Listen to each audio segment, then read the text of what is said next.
ನಮಸ್ಕಾರ ಸ್ನೇಹಿತರೆ, ಈ ವಿಡಿಯೋದಲ್ಲಿ ಜನವರಿಯಿಂದ ಜೂನ್ಗೆ ಸಂಬಂಧಪಟ್ಟಂತೆ ಕರೆಂಟ್ ಅಫೇರ್ಸ್ಗಳನ್ನು ಕವರ್ ಮಾಡ್ತಾ ಇದ್ದೇನೆ. ಇದು ರಿವಿಷನ್ ವಿಡಿಯೋ ಆಗಿದ್ದು ವಿವರಣೆಗಳನ್ನು ಕೂಡ ಕೊಡಲು ಪ್ರಯತ್ನಿಸಿದ್ದೇನೆ. Let's begin with the first question. ದ್ವಿಪಕ್ಷೀಯ ನೌಕಾ ಸಮರಾಭ್ಯಾಸದಲ್ಲಿ ವರುಣ 2026 ಭಾರತ ಮತ್ತು ಫ್ರಾನ್ಸ್ನಿಂದ ಯಾವ ವಿಮಾನ ವಾಹಕ ನೌಕೆಗಳು ಭಾಗವಹಿಸಿದ್ದವು? ವರುಣ 2026 ನೌಕಾ ಸಮರಾಭ್ಯಾಸದಲ್ಲಿ ಭಾರತ ಮತ್ತು ಫ್ರಾನ್ಸ್ನಿಂದ ಯಾವ ವಿಮಾನ ವಾಹಕ ನೌಕೆಗಳು ಭಾಗವಹಿಸಿದ್ದವು ಅಂತ ಪ್ರಶ್ನೆ. ಸರಿಯಾದ ಉತ್ತರ option B, INS Vikrant and Charles de Gaulle. Next question. April 2026ರಲ್ಲಿ ನೀತಿ ಆಯೋಗದ ಹೊಸ ಉಪಾಧ್ಯಕ್ಷರಾಗಿ ಯಾರು ನೇಮಕಗೊಂಡಿದ್ದಾರೆ? ಸರಿಯಾದ ಉತ್ತರ ಆಪ್ಷನ್ ಸಿ, ಅಶೋಕ್ ಕುಮಾರ್ ಲೆಹ್ರಿ. ನೀತಿ ಆಯೋಗದ ಬಗ್ಗೆ ತಿಳ್ಕೊಳ್ಳೋದಾದ್ರೆ, ನೀತಿ ಆಯೋಗವನ್ನು ಜನವರಿ 1, 2015ರಂದು ಸ್ಥಾಪನೆ ಮಾಡಲಾಯಿತು ಮತ್ತು ಪ್ರಧಾನಿ ನರೇಂದ್ರ ಮೋದಿ ಅವರು ಪ್ರಸ್ತುತ ಅಧ್ಯಕ್ಷರಾಗಿದ್ದಾರೆ. ನೀತಿ ಆಯೋಗದ ಅಧ್ಯಕ್ಷರು ಯಾವಾಗಲೂ PM ಆಗಿರ್ತಾರೆ, ಪ್ರೆಸಿಡೆಂಟ್ ನರೇಂದ್ರ ಮೋದಿ ಅವರು. 2015ಕ್ಕಿಂತ ಮೊದಲು ಪಂಚವಾರ್ಷಿಕ ಯೋಜನೆಗಳನ್ನು ರೂಪಿಸುತ್ತಿದ್ದ ಯೋಜನಾ ಆಯೋಗವನ್ನು ಇದು ರಿಪ್ಲೇಸ್ ಮಾಡಿದೆ. ಯೋಜನಾ ಆಯೋಗದ ಬದಲು ಈ ನೀತಿ ಆಯೋಗವನ್ನು ಜಾರಿಗೆ ತಗೊಂಡು ಬಂದಿದ್ದಾರೆ. ನೀತಿ ಆಯೋಗದ ಫುಲ್ ಫಾರ್ಮ್ ಏನಪ್ಪಾ ಅಂದರೆ National Institution for Transforming India. Next question. Global ಸೌತ್ನಲ್ಲಿ ಮೊದಲ ಜಾಗತಿಕ AI ಇಂಪ್ಯಾಕ್ಟ್ ಶೃಂಗಸಭೆ 2026 ಎಲ್ಲಿ ನಡೆಯಿತು? ಗ್ಲೋಬಲ್ ಸೌತ್ನಲ್ಲಿ ಮೊದಲ ಜಾಗತಿಕ AI ಇಂಪ್ಯಾಕ್ಟ್ ಶೃಂಗಸಭೆ. ಗ್ಲೋಬಲ್ ಸೌತ್ ಏನಂದರೆ ಹಿಂದುಳಿದ ಅಥವಾ ಅಭಿವೃದ್ಧಿ ಹೊಂದುತ್ತಿರುವ ರಾಷ್ಟ್ರಗಳು. ಸರಿಯಾದ ಉತ್ತರ ಆಪ್ಷನ್ ಬಿ, ನವದೆಹಲಿ, ಇಂಡಿಯಾ. ಇದ್ರ ಬಗ್ಗೆ ಸ್ವಲ್ಪ ತಿಳ್ಕೊಳ್ಳೋದಾದ್ರೆ, ಇದು ಮೊದಲನೇ ಆವೃತ್ತಿಯಾಗಿದ್ದು ಫೆಬ್ರವರಿ 16ರಿಂದ 20ರವರೆಗೆ ಭಾರತ್ ಮಂಟಪದಲ್ಲಿ ನಡೆಯಿತು. ಇದನ್ನು ಆಯೋಜನೆ ಮಾಡಿದವರು ministry of electronics and IT. ಈ ಶೃಂಗಸಭೆಯು ಪೀಪಲ್, ಪ್ಲಾನೆಟ್ ಅಂಡ್ ಪ್ರೋಗ್ರೆಸ್ ಎಂಬ ಮೂರು ಪ್ರಮುಖ ತತ್ವಗಳನ್ನು ಆಧರಿಸಿದೆ. ಈ ಶೃಂಗಸಭೆಯ ಥೀಮ್ ಏನಪ್ಪಾ ಅಂತ ಹೇಳಿದ್ರೆ, ಎಲ್ಲರಿಗೂ ಕಲ್ಯಾಣ, ಎಲ್ಲರಿಗೂ ಸಂತೋಷ, welfare for all, happiness for all. Next question. ಪ್ರಸಿದ್ಧ ಗಾಯಕಿ ಆಶಾ ಭೋಸ್ಲೆ ಅವರಿಗೆ ಯಾವ ವರ್ಷದಲ್ಲಿ ಪದ್ಮ ವಿಭೂಷಣ ಪ್ರಶಸ್ತಿ ನೀಡಿ ಗೌರವಿಸಲಾಯಿತು? ಇದು ತುಂಬ ಪ್ರಮುಖವಾದ ಪ್ರಶ್ನೆ. ಯಾಕಂದರೆ ಆಶಾ ಭೋಸ್ಲೆ ಅವರು ಏಪ್ರಿಲ್ 12, 2026ರಂದು ಮರಣ ಹೊಂದುತ್ತಾರೆ. ಅವರಿಗೆ ಪದ್ಮವಿಭೂಷಣ ದೊರಕಿದ್ದು ಆಪ್ಷನ್ ಸಿ, 2008ರಲ್ಲಿ. ಇವರು ತಮ್ಮ 98ನೇ ವಯಸ್ಸಿನಲ್ಲಿ ಅಂದರೆ ಏಪ್ರಿಲ್ 12, 2026ರಲ್ಲಿ ಮರಣ ಹೊಂದುತ್ತಾರೆ. ನಿಧನರಾದರು. 1987ರಲ್ಲಿ ನೈಟಿಂಗೇಲ್ ಆಫ್ ಏಷ್ಯಾ ಪ್ರಶಸ್ತಿ ಮತ್ತು 2000ರಲ್ಲಿ ದಾದಾ ಸಾಹೇಬ್ ಫಾಲ್ಕೆ ಪ್ರಶಸ್ತಿ ಕೂಡ ಇವರಿಗೆ ಲಭಿಸಿದೆ. Next question. ಗಣರಾಜ್ಯೋತ್ಸವ 2026 ಪೆರೇಡ್ನಲ್ಲಿ ಯಾವ ರಾಜ್ಯದ ಸ್ತಬ್ಧ ಚಿತ್ರವು ಪ್ರಥಮ ಬಹುಮಾನವನ್ನು ಗೆದ್ದುಕೊಂಡಿದೆ? ಸರಿಯಾದ ಉತ್ತರ ಆಪ್ಷನ್ ಸಿ, ಮಹಾರಾಷ್ಟ್ರ. ಗಣರಾಜ್ಯೋತ್ಸವ 2026ರಲ್ಲಿ ಮಹಾರಾಷ್ಟ್ರದ ಸ್ತಬ್ಧ ಚಿತ್ರಕ್ಕೆ ಪ್ರಥಮ ಬಹುಮಾನ ದೊರಕಿದೆ. ಈ ಪೆರೇಡ್ ಬಗ್ಗೆ ನೋಡೋದಾದ್ರೆ, ಮಹಾರಾಷ್ಟ್ರದ ಸ್ತಬ್ಧ ಚಿತ್ರದ ಥೀಮ್ ಏನಪ್ಪಾ ಅಂದರೆ ಗಣೇಶೋತ್ಸವದ ಮೂಲಕ ಆತ್ಮನಿರ್ಭರ್ ಭಾರತ. ಹಾಗೆ ಸಶಸ್ತ್ರ ಪಡೆಗಳಲ್ಲಿ ಅತ್ಯುತ್ತಮ ಕೈವಾಯ್ದ ತುಕಡಿಯಾಗಿ ಭಾರತೀಯ ನೌಕಾಪಡೆಗೆ ಲಭಿಸಿದೆ. CAPFs ಮತ್ತು ಇತರ ಸಹಾಯಕ ಪಡೆಗಳಲ್ಲಿ ಅತ್ಯುತ್ತಮ ಕವಾಯತ್ ತುಕಡಿಯಾಗಿ ದೆಹಲಿ ಪೊಲೀಸ್ಗೆ ಲಭಿಸಿದೆ. ಕೇಂದ್ರ ಸಚಿವಾಲಯಗಳ ವಿಭಾಗದಲ್ಲಿ ಸಂಸ್ಕೃತಿ ಸಚಿವಾಲಯದ ಸ್ತಬ್ಧಚಿತ್ರ ಅತ್ಯುತ್ತಮವೆಂದು ಆಯ್ಕೆಯಾಗಿದೆ. ಅದರ ಥೀಮ್ ಏನಪ್ಪಾ ಅಂದರೆ Vande Mataram, the Call of Nations ಸೋಲ್ ಅಂತೇಳಿ. Next question. Bharat petroleum corporation ಭಾರತದ ಮೊದಲ 24x7 LPG ATM ಅನ್ನು ಎಲ್ಲಿ ಪ್ರಾರಂಭಿಸಿದೆ? ಭಾರತದ ಮೊದಲ 24x7 LPG ATM by Bharat petroleum ಎಲ್ಲಿ ಪ್ರಾರಂಭಿಸಿದೆ ಅಂತ ಪ್ರಶ್ನೆ. ಸರಿಯಾದ ಉತ್ತರ ಆಪ್ಷನ್ ಎ, ಗುರುಗ್ರಾಮ್, ಹರಿಯಾಣ. ಈ ATMನ ಸ್ಪೆಷಾಲಿಟಿ ಏನಂದರೆ ಇದು ವೆಂಡಿಂಗ್ ಯಂತ್ರದಂತೆ ಕಾರ್ಯನಿರ್ವಹಿಸುತ್ತದೆ ಮತ್ತು ಕೇವಲ 2 ಮತ್ತು 3 ನಿಮಿಷಗಳಲ್ಲಿ LPGಯನ್ನು ಒದಗಿಸುತ್ತದೆ. Next question. ಜನವರಿ 2026ರಲ್ಲಿ ವಿಶ್ವದ ಮೊದಲ ವಿಫಲ ಕಾರ್ಯಾಚರಣೆಗೆ ಯಾವ ರಾಕೆಟ್ ಅನ್ನು ಬಳಸಲಾಯಿತು? ಅದರಲ್ಲಿ 16 ಉಪಗ್ರಹಗಳು ಕಳೆದು ಹೋದವು. ಜನವರಿ 2026ರಲ್ಲಿ ಇಸ್ರೋದ ಒಂದು ಮಿಷನ್ ಫೇಲ್ ಆಗಿತ್ತು. ಅದಕ್ಕೆ ಯಾವ ರಾಕೆಟ್ ಅನ್ನು ಬಳಸಲಾಗಿದೆ ಅಂತ ಪ್ರಶ್ನೆ. ಸರಿಯಾದ ಉತ್ತರ ಆಪ್ಷನ್ ಬಿ, PSLV C-62. ಈ ಉಡಾವಣೆ ಬಗ್ಗೆ ತಿಳ್ಕೊಳ್ಳೋದಾದ್ರೆ, ಈ ಉಡಾವಣೆಯು ಜನವರಿ 12, 2026 ನಡೆಯಿತು. ಇದು PSLV ವಾಹನದ 64ನೇ ಹಾರಾಟವಾಗಿತ್ತು. ಇದರಲ್ಲಿ ಮುಖ್ಯ ಪೇಲೋಡ್ ಆಗಿ DRDO ಅಭಿವೃದ್ಧಿಪಡಿಸಿದ EOSN-1 ಅನ್ವೇಷ ಎಂಬ ಹೈಪರ್ ಸ್ಪೆಕ್ಟ್ರಲ್ ಇಮೇಜಿಂಗ್ ಉಪಗ್ರಹವಾಗಿತ್ತು ಮತ್ತು ಇದರಲ್ಲಿ ಈಶಾನ್ಯ ಭಾರತದ ಮೊದಲ ಉಪಗ್ರಹ ಲಚಿತ್ 1 ಮತ್ತು ಸ್ಪೇನ್ನ ಕ್ಯಾಸ್ಟ್ರಿಯಲ್ ಡೆಮಾನ್ಸ್ಟ್ರೇಟರ್ ಉಪಗ್ರಹ ಪ್ರಮುಖವಾಗಿದೆ. Next question. ರಾಜಸ್ಥಾನದ ಪ್ರಸಿದ್ಧ ಗಿರಿಧಾಮ ಮೌಂಟ್ ಅಬುವಿನ ಹೊಸ ಹೆಸರೇನು? ರಾಜಸ್ಥಾನದ ಪ್ರಸಿದ್ಧ ಗಿರಿಧಾಮ ಮೌಂಟ್ ಅಬುವಿನ ಹೊಸ ಹೆಸರು option C, Aburaj. Next question. ವಿಶ್ವದ ಅತ್ಯಂತ ಹಳೆಯ ಹರಿಯುವ ನದಿ ಎಂದು ಗುರುತಿಸಲ್ಪಟ್ಟಿರುವ ಪಿಂಕೆ ನದಿ ಯಾವ ದೇಶದಲ್ಲಿದೆ? ಪಿಂಕೆ ನದಿ ವಿಶ್ವದ ಅತ್ಯಂತ ಹಳೆಯ ಹರಿಯುವ ನದಿಯಾಗಿದೆ. ಇದು ಇರುವಂತಹದ್ದು ಆಪ್ಷನ್ ಬಿ, ಆಸ್ಟ್ರೇಲಿಯಾದಲ್ಲಿ. ಈ ನದಿ ಬಗ್ಗೆ ತಿಳ್ಕೊಳ್ಳೋದಾದ್ರೆ, ಈ ನದಿಯು 300ರಿಂದ 400 ಮಿಲಿಯನ್ ವರ್ಷಗಳಷ್ಟು ಹಳೆಯದು ಎಂದು ಅಂದಾಜಿಸಲಾಗಿದೆ. ಇದರ ಒಟ್ಟು ಉದ್ದ ಸುಮಾರು 644 ಕಿಲೋಮೀಟರ್ಗಳು. Next question. ವಿಶ್ವ ಸಂತೋಷ ವರದಿ 2026 ಪ್ರಕಾರ 147 ದೇಶಗಳ ಪೈಕಿ ಭಾರತದ ಸ್ಥಾನ ಎಷ್ಟು? ವಿಶ್ವ ವರ್ಲ್ಡ್ ಹ್ಯಾಪಿನೆಸ್ ಇಂಡೆಕ್ಸ್ ರಿಪೋರ್ಟ್ ಪ್ರಕಾರ 147 ದೇಶಗಳ ಪೈಕಿ ಭಾರತದ ಸ್ಥಾನ ಎಷ್ಟು ಅಂತ ಪ್ರಶ್ನೆ. ಸರಿಯಾದ ಉತ್ತರ ಆಪ್ಷನ್ ಬಿ 116. ಈ ವರದಿಯನ್ನು ಆಕ್ಸ್ಫರ್ಡ್ ವಿಶ್ವವಿದ್ಯಾಲಯದ ವೆಲ್ ಬೀಯಿಂಗ್ ರಿಸರ್ಚ್ ಸೆಂಟರ್ ಬಿಡುಗಡೆ ಮಾಡಿದೆ. ಇದರಲ್ಲಿ ಫಿನ್ಲ್ಯಾಂಡ್ ಸತತ 9ನೇ ಬಾರಿಗೆ ಮೊದಲ ಸ್ಥಾನದಲ್ಲಿದ್ದರೆ ಐಸ್ಲ್ಯಾಂಡ್ 2ನೇ ಸ್ಥಾನ ಮತ್ತು ಡೆನ್ಮಾರ್ಕ್ 3ನೇ ಸ್ಥಾನವನ್ನು ಪಡ್ಕೊಂಡಿದೆ. ಭಾರತದ ಸ್ಥಾನ ಎಷ್ಟು? 116ನೇ ಸ್ಥಾನ. Next question. ಮೇ 1, 2026ರಿಂದ ಜಾರಿಗೆ ಬರುವಂತೆ ಒಪೆಕ್ ಮತ್ತು ಒಪೆಕ್ ಪ್ಲಸ್ ಮೈತ್ರಿಕೂಟದಿಂದ ಹಿಂತೆಗೆದುಕೊಳ್ಳುವುದಾಗಿ ಯಾವ ದೇಶ ಘೋಷಿಸಿದೆ? ಮೇ 1ರಿಂದ ಒಪೆಕ್ನಿಂದ ಮತ್ತು ಒಪೆಕ್ ಪ್ಲಸ್ನಿಂದ ಹಿಂದೆ ಹೋಗುವುದಾಗಿ ಹೇಳಿದಂಥ ದೇಶ option C United Arab Emirates. ಒಪೆಕ್ನ full form Organization of the Petroleum Exporting Countries. ಒಪೆಕ್ನ ಸ್ಥಾಪನೆ ಆದದ್ದು 1960ರಲ್ಲಿ ಸ್ಥಾಪಿಸಲಾಯಿತು. UAE ನಿರ್ಗಮನದ ನಂತರ ಇದರಲ್ಲಿ ಒಟ್ಟು ಸದಸ್ಯ ರಾಷ್ಟ್ರಗಳ ಸಂಖ್ಯೆ 11ಕ್ಕೆ ಇಳಿಯುತ್ತದೆ. ಅದು UAE ನಿರ್ಗಮನದ ನಂತರ. Next question. ಅಧಿಕೃತವಾಗಿ ಭಾರತದ ಮೊದಲ ಜಾತಿ ಮುಕ್ತ ಗ್ರಾಮವಾಗಿ ರೂಪುಗೊಂಡಿರುವ ಗ್ರಾಮ ಯಾವುದು?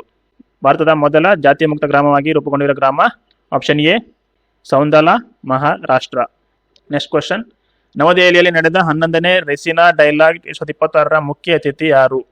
11ನೇ ರೈಸಿನಾ ಡೈಲಾಗ್ 2026ರ ಮುಖ್ಯ ಅತಿಥಿ option B Alexander stub.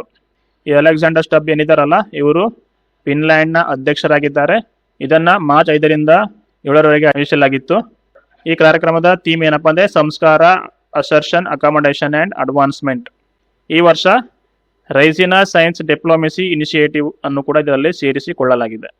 Next question. April 2026ರಲ್ಲಿ ಭಾರತದ ಮೊದಲ ಕ್ವಾಂಟಮ್ ಕಂಪ್ಯೂಟರ್ ಅನ್ನು ಯಾವ ನಗರದಲ್ಲಿ ಲಾಂಚ್ ಮಾಡಲಾಯಿತು ಅಂತ ಪ್ರಶ್ನೆ.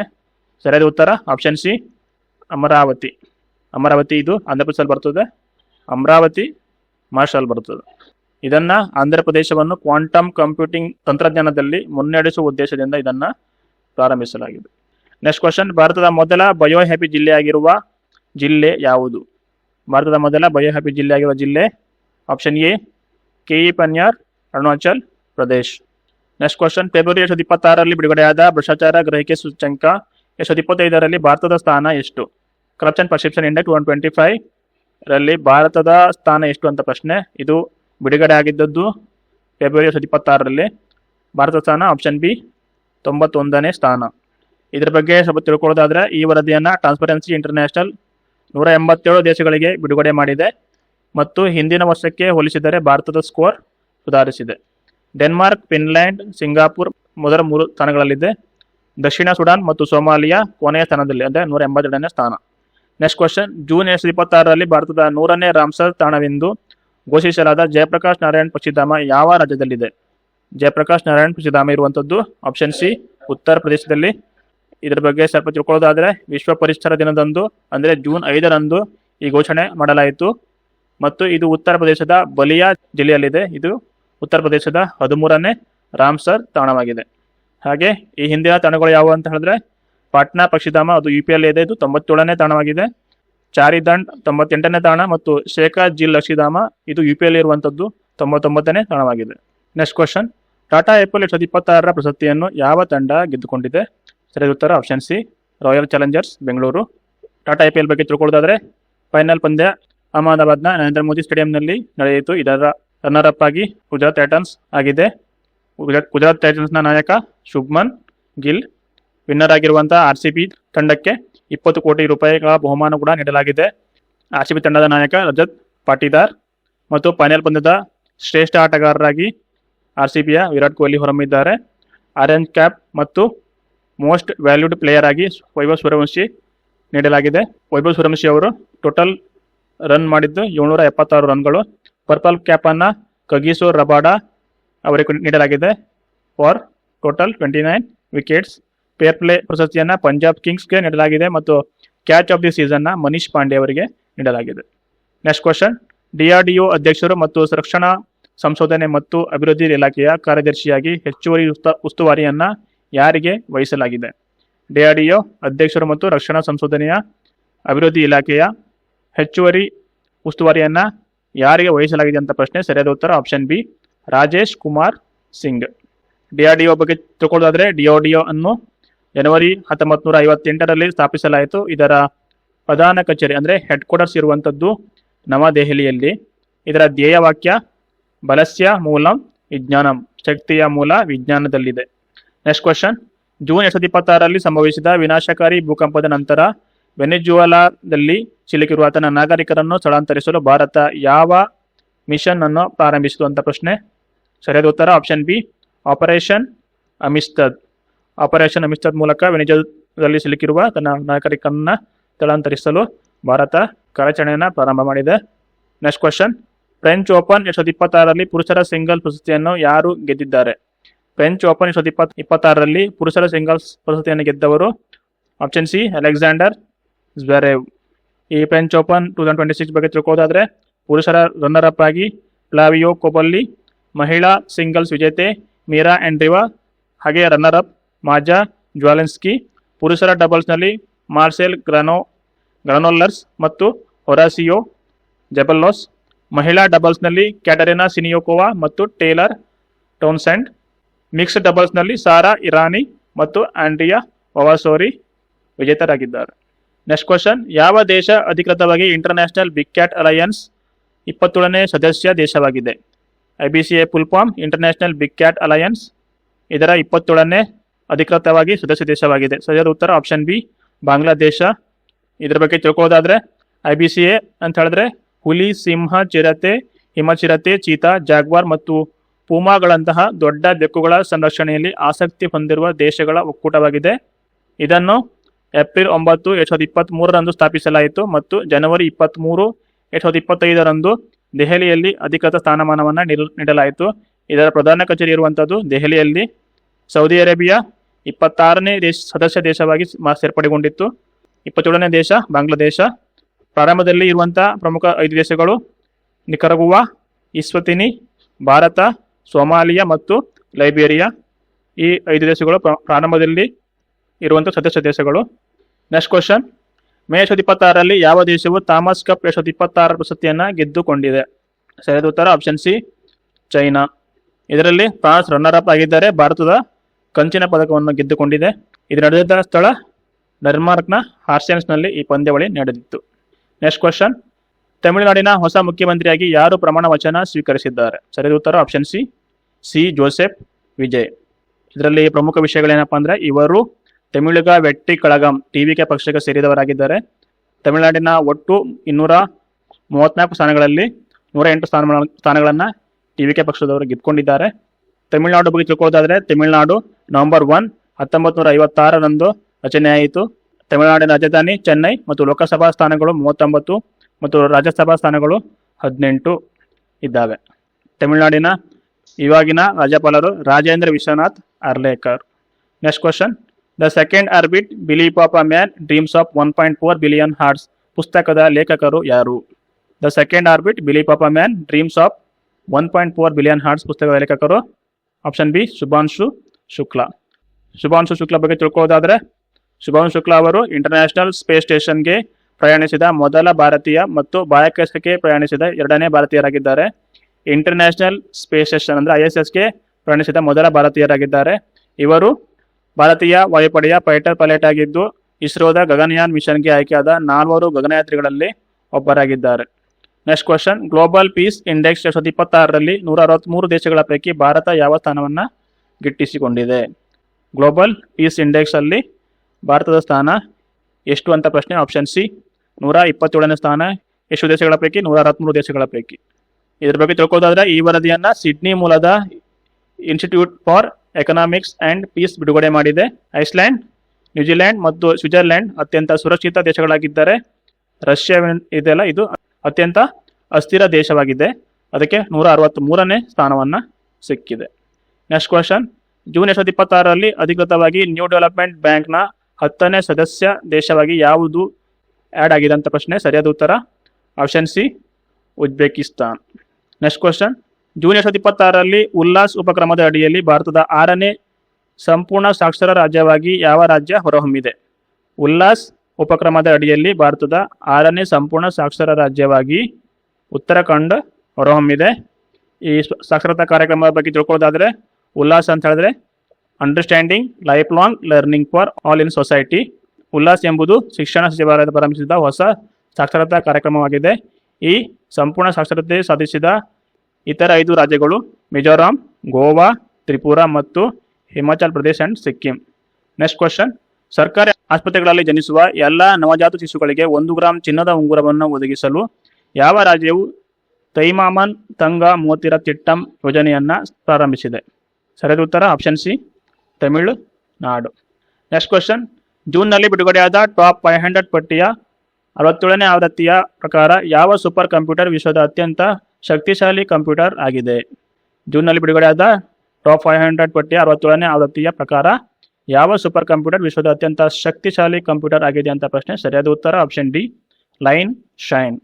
ಇದರ ಬಗ್ಗೆ ತಿಳ್ಕೊಳ್ಳೋದಾದ್ರೆ, ಚೀನಾದ ಲೈನ್ ಶೈನ್ ವಿಶ್ವದ ಅತಿ ವೇಗದ ಸೂಪರ್ ಕಂಪ್ಯೂಟರ್ ಎಂದು ಜರ್ಮನಿಯ ಹ್ಯಾಂಬರ್ಗ್ನಲ್ಲಿ ನಡೆದ ISC 2026 ಸಮ್ಮೇಳನದಲ್ಲಿ ಘೋಷಿಸಲಾಯಿತು. ಎಲ್ ಕ್ಯಾಪಿಟನ್ 2ನೇ ಸ್ಥಾನ ಮತ್ತು ಫ್ರಾಂಟಿಯರ್ 3ನೇ ಸ್ಥಾನವನ್ನು ಪಡ್ಕೊಂಡಿದೆ.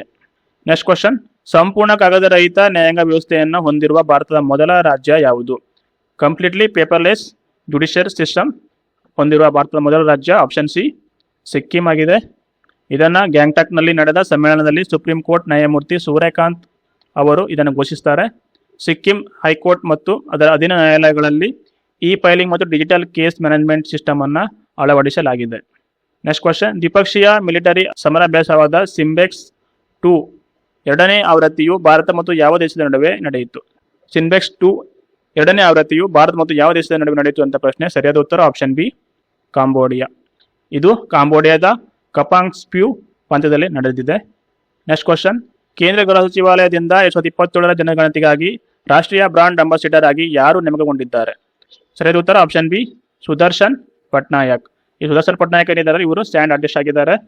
Next question, Khelo India tribal games 2026ರ ಪದಕ ಪಟ್ಟಿಯಲ್ಲಿ ಯಾವ ರಾಜ್ಯ ಅಗ್ರಸ್ಥಾನದಲ್ಲಿದೆ? ಸರಿಯಾದ ಉತ್ತರ ಆಪ್ಷನ್ ಸಿ, ಕರ್ನಾಟಕ. ಇದ್ರ ಬಗ್ಗೆ ನೋಡ್ಕೊಳ್ಳೋದಾದ್ರೆ, ಕರ್ನಾಟಕವು 23 ಚಿನ್ನ, 8 ಬೆಳ್ಳಿ ಮತ್ತು 7 ಕಂಚು ಸೇರಿದಂತೆ ಒಟ್ಟು 38 ಪದಕಗಳನ್ನು ಗೆದ್ದುಕೊಂಡಿದೆ. ಈ 1ನೇ ಆವೃತ್ತಿಯ ಕ್ರೀಡಾಕೂಟವು ಛತ್ತೀಸ್ಗಢದ ರಾಯ್ಪುರ, ಜಗದಾಲ್ಪುರ ಮತ್ತು ಸರ್ಗುಜಾದಲ್ಲಿ ಮಾರ್ಚ್ 25ರಿಂದ ಏಪ್ರಿಲ್ 3ರವರೆಗೆ ನಡೆಯಿತು. ಛತ್ತೀಸ್ಗಢ 19 ಪದಕಗಳೊಂದಿಗೆ 9ನೇ ಸ್ಥಾನವನ್ನು ಪಡ್ಕೊಂಡಿದೆ. ಛತ್ತೀಸ್ಗಢ ಯಾಕೆ ಇಂಪಾರ್ಟೆಂಟ್ ಅಂತ ಹೇಳಿದ್ರೆ, ಕ್ರೀಡಾಕೂಟದ ಹೋಸ್ಟ್ ಸ್ಟೇಟ್ ಆಗಿದೆ. ಧೈರ್ಯ ಮತ್ತು ಹೆಮ್ಮೆಯ ಸಂಕೇತವಾದ ಮೋರ್ವೀರ್ ಇದರ ಮಾಸ್ಕಾಟ್ ಆಗಿದೆ. ನೆಕ್ಸ್ಟ್ ಕ್ವಶನ್, ಏಪ್ರಿಲ್ 2026ರಲ್ಲಿ ಜಂಟಿ ಮಿಲಿಟರಿ ಸಮರಾಭ್ಯಾಸವಾದ ಡಸ್ಟ್ಲಿಕ್ 2026 ಅನ್ನು ಭಾರತ ಮತ್ತು ಯಾವ ದೇಶದ ನಡುವೆ ನಡೆಸಲಾಯಿತು? ಸರಿಯಾದ ಉತ್ತರ ಆಪ್ಷನ್ ಸಿ, ಉಜ್ಬೇಕಿಸ್ತಾನ್. ಡಸ್ಟ್ಲಿಕ್ 2026 ಅನ್ನು ಭಾರತ ಮತ್ತು ಉಜ್ಬೇಕಿಸ್ತಾನದ ನಡುವೆ ನಡೆಸಲಾಯಿತು. ಇದರ ಬಗ್ಗೆ ತಿಳ್ಕೊಳ್ಳೋದಾದ್ರೆ, ಇದು 7ನೇ ಆವೃತ್ತಿಯಾದ ಈ ಸಮರಾಭ್ಯಾಸದ ಉಜ್ಬೇಕಿಸ್ತಾನದ ನಮಂಗ್ನಲ್ಲಿ ನಡೆದಿದೆ. Next question, Stockholm Water Prize 2026 ಅನ್ನು ಗೆದ್ದ ಅತ್ಯಂತ ಕಿರಿಯ ವಿಜ್ಞಾನಿ ಯಾರು? ಸ್ಟಾಕ್ಹೋಮ್ ವಾಟರ್ ಪ್ರೈಸ್ 2026 ಅನ್ನು ಗೆದ್ದ ಅತ್ಯಂತ ಕಿರಿಯ ವಿಜ್ಞಾನಿ option A, ಕವೈ Madani. Next question, ಭಾರತದ ಮೊದಲ ಮ್ಯೂಸಿಕಲ್ ರೋಡನ್ನು ಯಾವ ನಗರದಲ್ಲಿ ಉದ್ಘಾಟಿಸಲಾಯಿತು? ಭಾರತದ ಮೊದಲ ಮ್ಯೂಸಿಕಲ್ ರೋಡನ್ನು ಮುಂಬೈನಲ್ಲಿ ಉದ್ಘಾಟನೆ ಮಾಡಲಾಯಿತು. Option B, Mumbai. ಇದ್ರ ಬಗ್ಗೆ ತಿಳ್ಕೊಳ್ಳೋದಾದ್ರೆ, ಇದು ಪ್ರಿಯದರ್ಶಿನಿ ಪಾರ್ಕ್ ಮತ್ತು ಅಮರ್ಸನ್ಸ್ ಗಾರ್ಡನ್ ನಡುವಿನ ಛತ್ರಪತಿ ಸಂಭಾಜಿ ಮಹಾರಾಜ್ ಕೋಸ್ಟಲ್ ರಸ್ತೆಯಲ್ಲಿ 500 ಮೀಟರ್ ಉದ್ದದ ಮ್ಯೂಸಿಕಲ್ ರಸ್ತೆಯಾಗಿದೆ. ವಾಹನಗಳು ಗಂಟೆಗೆ 60ರಿಂದ 80 ಕಿಲೋಮೀಟರ್ ವೇಗದಲ್ಲಿ ಚಲಿಸಿದಾಗ ಆಸ್ಕರ್ ವಿಜೇತ ಜೈ ಹೋ ಹಾಡಿನ ರಾಗ ಕೇಳಿಸುತ್ತದೆ. ನೆಕ್ಸ್ಟ್ ಕ್ವಶನ್, ಫೆಬ್ರವರಿ 2026ರಲ್ಲಿ ಕೇರಳದ ಅಧಿಕೃತ ಹೆಸರನ್ನು ಏನಾಗಿ ಬದಲಾಯಿಸುವ ಪ್ರಸ್ತಾಪಕ್ಕೆ ಕೇಂದ್ರ ಸಚಿವ ಸಂಪುಟ ಅನುಮೋದನೆ ನೀಡಿತು? ಸರಿಯಾದ ಉತ್ತರ ಆಪ್ಷನ್ ಸಿ, ಕೇರಳಂ. ಕೇರಳದ ಪ್ರಸ್ತುತ ಹೆಸರು ಈಗ ಕೇರಳಂ ಆಗಿದೆ. ಇದನ್ನು ಭಾರತೀಯ ಸಂವಿಧಾನದ 3ನೇ ವಿಧಿಯ ಮೂಲಕ ಈ ರಾಜ್ಯದ ಹೆಸರನ್ನು ಬದಲಾಯಿಸಬಹುದು. ನೆಕ್ಸ್ಟ್ ಕ್ವಶನ್, ರಾಷ್ಟ್ರೀಯ ಯುವ ದಿನ 2026 ಯಾವಾಗ ಆಚರಿಸಲಾಯಿತು? ನ್ಯಾಷನಲ್ ಯೂತ್ ಡೇ 2026 ಅನ್ನು ಜನವರಿ 12ಕ್ಕೆ ಆಚರಿಸಲಾಯಿತು. Option A, January 12 is the correct answer. ಇದರ ಬಗ್ಗೆ ತಿಳ್ಕೊಳ್ಳೋದಾದರೆ, ಸ್ವಾಮಿ ವಿವೇಕಾನಂದರ ಜನ್ಮದಿನದ ಸ್ಮರಣಾರ್ಥವಾಗಿ 1985ರಿಂದ ಈ ದಿನವನ್ನು ಆಚರಿಸಲಾಗ್ತಿದೆ. 2026ರ ಥೀಮ್ ಏನಂದ್ರೆ ignite the self, impact the world. Next question, Ranji trophy 2025-26ರ ಪ್ರಶಸ್ತಿಯನ್ನು ಯಾವ ತಂಡ ಗೆದ್ದುಕೊಂಡಿದೆ? ರಣಜಿ ಟ್ರೋಫಿ 2025-26 ಪ್ರಶಸ್ತಿಯನ್ನು ಜಮ್ಮು ಆ್ಯಂಡ್ ಕಾಶ್ಮೀರ ಪಡ್ಕೊಂಡಿದೆ. ಜಮ್ಮು ಮತ್ತು ಕಾಶ್ಮೀರ 67 ವರ್ಷಗಳ ಇತಿಹಾಸದಲ್ಲಿ ಮೊದಲ ಬಾರಿಗೆ ರಣಜಿ ಟ್ರೋಫಿ ಗೆದ್ದಿದ್ದು ಕರ್ನಾಟಕ ರನ್ನರ್ ಅಪ್ ಆಗಿದೆ. ಹುಬ್ಬಳ್ಳಿಯ DR ಬೇಂದ್ರೆ ಕ್ರಿಕೆಟ್ ಸ್ಟೇಡಿಯಂನಲ್ಲಿ ಫೈನಲ್ ಪಂದ್ಯ ನಡೆಯಿತು. ಜಮ್ಮು ಮತ್ತು ಕಾಶ್ಮೀರದ ಅಕೀಬ್ ನಬಿ ಒಟ್ಟು 60 ವಿಕೆಟ್ ಪಡೆಯುವ ಮೂಲಕ ಸರಣಿ ಶ್ರೇಷ್ಠ ಪ್ರಶಸ್ತಿಯನ್ನು ಪಡ್ಕೊಂಡಿದ್ದಾರೆ. ನೆಕ್ಸ್ಟ್ ಕ್ವಶನ್, ಅರುಂಧತಿ ರಾಯ್ ತಮ್ಮ ಯಾವ ಪುಸ್ತಕ ಅಥವಾ ಆತ್ಮಚರಿತ್ರೆಗಾಗಿ US National Book Critics Circle ಪ್ರಶಸ್ತಿ 2026 ಗೆದ್ದರು? ಸರಿಯಾದ ಉತ್ತರ option C, Mother Mary Comes to Me. Next question, 2026-27 ಹಣಕಾಸು ವರ್ಷದಲ್ಲಿ ಹಿರಿಯ ನಾಗರಿಕರಿಗಾಗಿ ಮೀಸಲಾದ ಬಜೆಟ್ ಘೋಷಿಸಿದ ಮೊದಲ ರಾಜ್ಯ ಯಾವುದು? ಎಲ್ಡರ್ಲಿ ಬಜೆಟ್ ಘೋಷಿಸಿದ ಮೊದಲ ರಾಜ್ಯ option A, Kerala. Next question, February 26ರಲ್ಲಿ ಭಾರತೀಯ ಸೇನೆಯು ಅಗ್ನಿವರ್ಷ್ ಮಿಲಿಟರಿ ಸಮರಾಭ್ಯಾಸವನ್ನು ಎಲ್ಲಿ ಆಯೋಜಿಸಿತು? ಅಗ್ನಿವರ್ಷ್ ಮಿಲಿಟರಿ ಸಮರಾಭ್ಯಾಸವನ್ನು ಫೆಬ್ರವರಿ 26ರಲ್ಲಿ ಭಾರತವು ಪೋಖ್ರಾನ್ ರಾಜಸ್ಥಾನದಲ್ಲಿ ಆಯೋಜಿಸಿತ್ತು. ನೆಕ್ಸ್ಟ್ ಕ್ವಶನ್, ಆಧ್ಯಾತ್ಮಿಕ ಗುರು ದಲೈ ಲಾಮಾ 68ನೇ ವಾರ್ಷಿಕ ಗ್ರಾಮಿ ಪ್ರಶಸ್ತಿ 2026ರಲ್ಲಿ ತಮ್ಮ ಯಾವ ಆಲ್ಬಮ್ಗಾಗಿ ಮೊದಲ ಗ್ರಾಮಿ ಪ್ರಶಸ್ತಿಯನ್ನು ಪಡ್ಕೊಂಡಿದ್ದಾರೆ? ಸರಿಯಾದ ಉತ್ತರ option C, meditation the reflection of his holiness the Dalai Lama. ಅತ್ಯುತ್ತಮ ಆಡಿಯೋ ಬುಕ್ ನರೇಷನ್ ಮತ್ತು ಸ್ಟೋರಿ ಟೆಲ್ಲಿಂಗ್ ರೆಕಾರ್ಡಿಂಗ್ ವಿಭಾಗದಲ್ಲಿ ಇವರಿಗೆ ಈ ಪ್ರಶಸ್ತಿಯನ್ನು ನೀಡಲಾಗಿದೆ. 68ನೇ ವಾರ್ಷಿಕ ಗ್ರಾಮಿ ಅವಾರ್ಡ್ಸ್. ನೆಕ್ಸ್ಟ್ ಕ್ವಶನ್, ರಾಷ್ಟ್ರಪತಿ ದ್ರೌಪದಿ ಮುರ್ಮು ಅವರ ಹೋರಾಟದ ಜೀವನದ ಕುರಿತು ಬರೆಯಲಾದ ಅಗ್ನಿ ಸರುಸುಲ್ಲೋ ವಿಕಸಿಂಚಿನ ಕಮಲಂ ದ್ರೌಪದಿ ಮುರ್ಮು ಪುಸ್ತಕದ ಲೇಖಕರು ಯಾರು? ಸರಿಯಾದ ಉತ್ತರ option A, Yarlagadda Lakshmi Prasad. Next question, February 26ರಲ್ಲಿ ಭಾರತ ಮತ್ತು ಯಾವ ದೇಶದ ನಡುವೆ ಜಂಟಿ ಮಿಲಿಟರಿ ಸಮರಾಭ್ಯಾಸ ಖಂಜರ್ 13 ರ 13ನೇ ಆವೃತ್ತಿ ನಡೆಯಿತು? ಖಂಜರ್ 13 ರ 13ನೇ ಆವೃತ್ತಿ ಕಿರ್ಗಿಸ್ತಾನ್ ಮತ್ತು ಭಾರತ ನಡುವೆ ನಡೆದಿದೆ. ಇದರ ಬಗ್ಗೆ ತಿಳ್ಕೊಳ್ಳೋದಾದ್ರೆ ಈ ವರ್ಷ ಈ ಸಮರಾಭ್ಯಾಸವನ್ನು ಅಸ್ಸಾಂನ ಮಿಸಾಮರಿಯಲ್ಲಿ ಆಯೋಜನೆ ಮಾಡಲಾಗಿತ್ತು. ನೆಕ್ಸ್ಟ್ ಕ್ವಶನ್, ಏಪ್ರಿಲ್ 2026ರಲ್ಲಿ ಹಂಗೇರಿಯ ಹೊಸ ಪ್ರಧಾನಮಂತ್ರಿಯಾಗಿ ಯಾರು ಆಯ್ಕೆಯಾಗಿದ್ದಾರೆ? ಏಪ್ರಿಲ್ 2026ರಲ್ಲಿ ಹಂಗೇರಿಯ ಹೊಸ ಪ್ರಧಾನಮಂತ್ರಿಯಾಗಿ ಆಪ್ಷನ್ ಬಿ, ಪೀಟರ್ ಮಗ್ಯಾರ್ ಅವರು ಆಯ್ಕೆಯಾಗಿದ್ದಾರೆ. ಹಂಗೇರಿ ಬಗ್ಗೆ ತಿಳ್ಕೊಳ್ಳೋದಾದ್ರೆ ಹಂಗೇರಿಯ ರಾಜಧಾನಿ ಬುಡಾಪೆಸ್ಟ್ ಮತ್ತು ಇಲ್ಲಿನ currency Hungarian forint. Next question, ಜನವರಿ 2026ರಲ್ಲಿ ಇಂಡೋ ಟಿಬೇಟಿಯನ್ ಬಾರ್ಡರ್ ಪೊಲೀಸ್ ಅಂದರೆ ITBP-ನ ಹೊಸ ಮಹಾನಿರ್ದೇಶಕರಾಗಿ ಯಾರು ನೇಮಕಗೊಂಡಿದ್ದಾರೆ? ನೀವು director general of ITBP. Correct answer is option C, Shatrujeet Singh Kapoor. ITBP ಬಗ್ಗೆ ತಿಳ್ಕೊಳ್ಳೋದಾದ್ರೆ ITBP-ಯನ್ನು 1967ರಲ್ಲಿ ಸ್ಥಾಪನೆ ಮಾಡಲಾಯಿತು. ಇದರ ಪ್ರಧಾನ ಕಚೇರಿ ಇರುವಂಥದ್ದು ನವದೆಹಲಿಯಲ್ಲಿ. ನೆಕ್ಸ್ಟ್ ಕ್ವಶನ್, ರಾಷ್ಟ್ರೀಯ ಹೆದ್ದಾರಿಗಳ ಉದ್ದಕ್ಕೂ ಭಾರತದ ಮೊದಲ ಬಿ ಕಾರಿಡಾರ್ಗಳನ್ನು ಅಭಿವೃದ್ಧಿಪಡಿಸುವ ಉಪಕ್ರಮವನ್ನು ಯಾರು ಪ್ರಾರಂಭಿಸಿದ್ದಾರೆ? ರಾಷ್ಟ್ರೀಯ ಹೆದ್ದಾರಿಗಳ ಉದ್ದಕ್ಕೂ ಭಾರತದ ಮೊದಲ ಬಿ ಕಾರಿಡಾರ್ಗಳನ್ನು option B, National Highway Authorities of India ಪ್ರಾರಂಭ ಮಾಡಿಕೊಂಡಿದೆ. ನೆಕ್ಸ್ಟ್ ಕ್ವಶನ್, ಚಂದ್ರಯಾನ 4 ಮಿಷನ್ಗಾಗಿ ಇಸ್ರೋ ಚಂದ್ರನ ಮೇಲಿನ ಯಾವ ಸ್ಥಳವನ್ನು ಲ್ಯಾಂಡಿಂಗ್ ತಾಣವಾಗಿ ಆಯ್ಕೆ ಮಾಡಿದೆ? ಸರಿಯಾದ ಉತ್ತರ option B, Mons Mouton MM4 location name ಇದು. ಒಟ್ಟು 50 ಕ್ವಶನ್ಗಳು ಕವರ್ ಮಾಡಿದ್ದೀನಿ. ಇನ್ನೊಂದು ವಿಡಿಯೋದ ಮೂಲಕ ಇನ್ನೂ 50 ಕ್ವಶನ್ ಜನವರಿಯಿಂದ ಜೂನ್ಗೆ ಸಂಬಂಧಪಟ್ಟಂತೆ ಕವರ್ ಮಾಡ್ತೀನಿ. ಇದು ಎಲ್ಲ ರೀತಿಯ ಕಾಂಪಿಟೇಟಿವ್ ಎಕ್ಸಾಮ್ಗಳಿಗೆ, ಈ ರೀಸೆಂಟಾಗಿ ನಡೀತಿರುವಂಥ ಕಾಂಪಿಟೇಟಿವ್ ಎಕ್ಸಾಮ್ಗಳಿಗೆ ತುಂಬ ಇಂಪಾರ್ಟೆಂಟ್ ಆಗಿರ್ತದೆ. ವಿಡಿಯೋ ಇಷ್ಟ ಆದರೆ ನಿಮ್ಮ ಫ್ರೆಂಡ್ ಜೊತೆ ಶೇರ್ ಮಾಡ್ಕೊಳ್ಳಿ. ವಿಡಿಯೋದಲ್ಲಿ ಏನಾದರೂ ಇಂಪ್ರೂವ್ಮೆಂಟ್ ಬೇಕಿದ್ದರೆ ಕಮೆಂಟ್ ಮೂಲಕ ತಿಳಿಸಿ, ಆದಷ್ಟು ಟ್ರೈ ಮಾಡ್ತೀನಿ. Thank you guys.